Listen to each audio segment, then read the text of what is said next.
Жаңа саат KG тартулайт. Устаз Абдишукур Ажы Нарматов.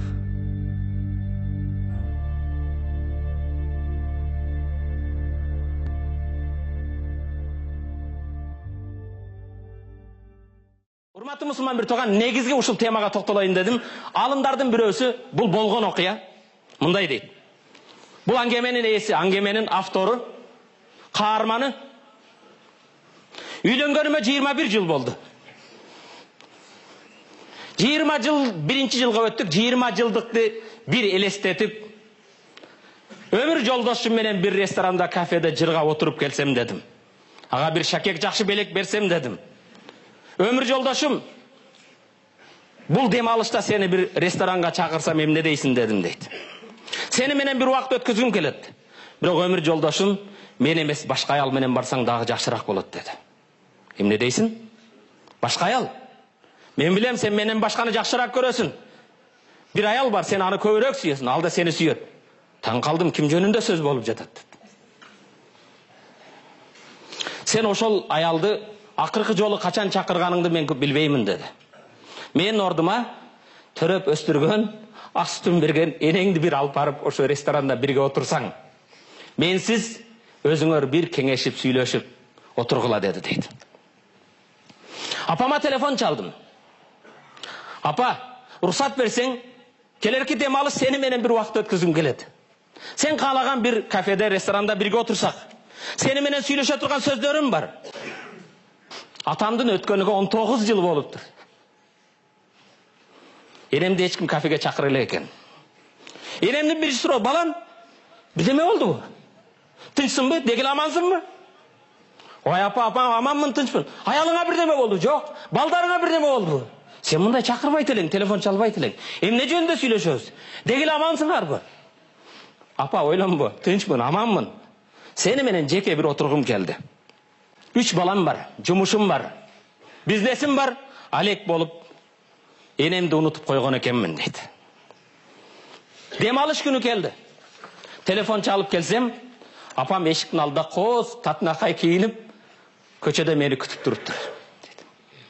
Апама жакшы карасам, атам өтөр жыл алып берген көйнөгүн кийип алыптыр. Ал көйнөктү атам өтөр жыл алып берген эле, ошол кийими менен турат. Дагы эле сарсана. Балам, эмне болду? Отур, апа, эч нерсе эмес. Экөөбүз отуруп, мен жакшымын, эч ойлонбо.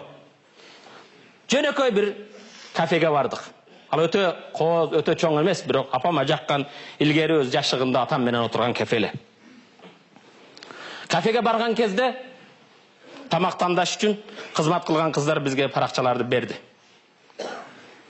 Тамакты карап жатам, апам үчүн тандайын деп, апамды карасам, кыйналып, көзү жетпей жатат. Сездим.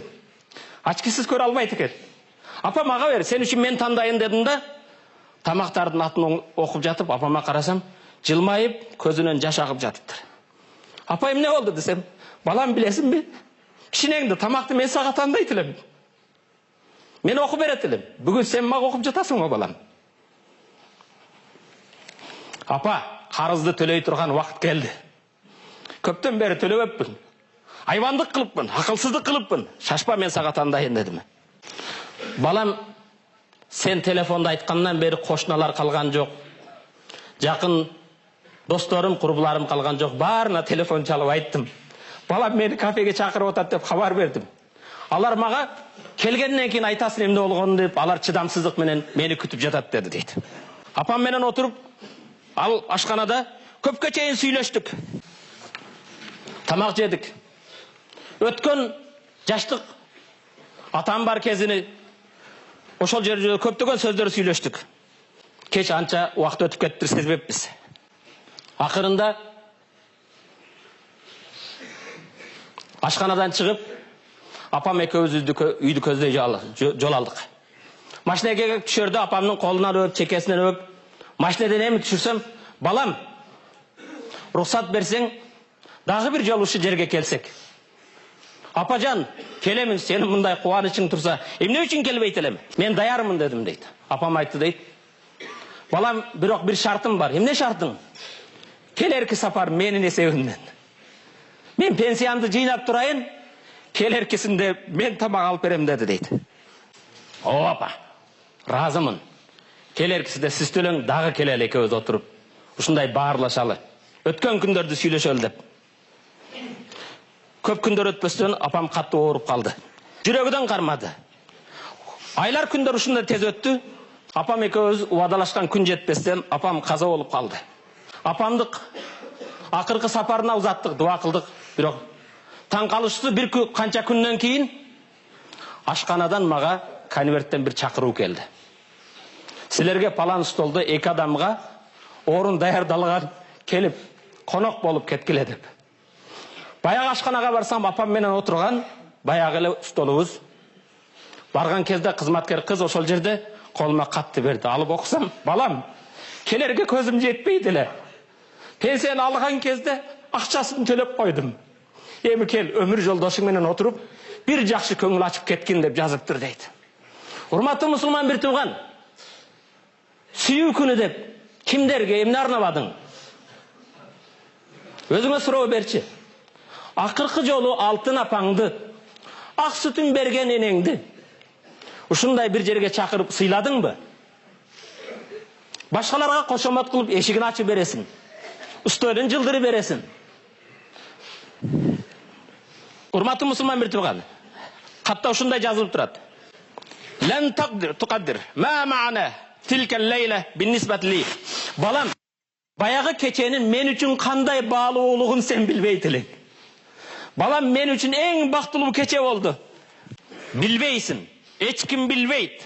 Келечекти да билбейт. Ата-эненин кадыр баркын, бирок урматтуу мусулман бир туган, ата-энени жоготкондор билет. Бирок бүгүн ата-энең тири болсо, кызматын кыл. Эртең аттың ай дейсиң. Бирок аттың пайда бербейт. Жараткан Аллах Тааладан жалбарып суранарым, тирүүлөргө Аллах Таала ата-энебизге узун өмүр берсин. Жүрөктөрүнө бекем иман берсин.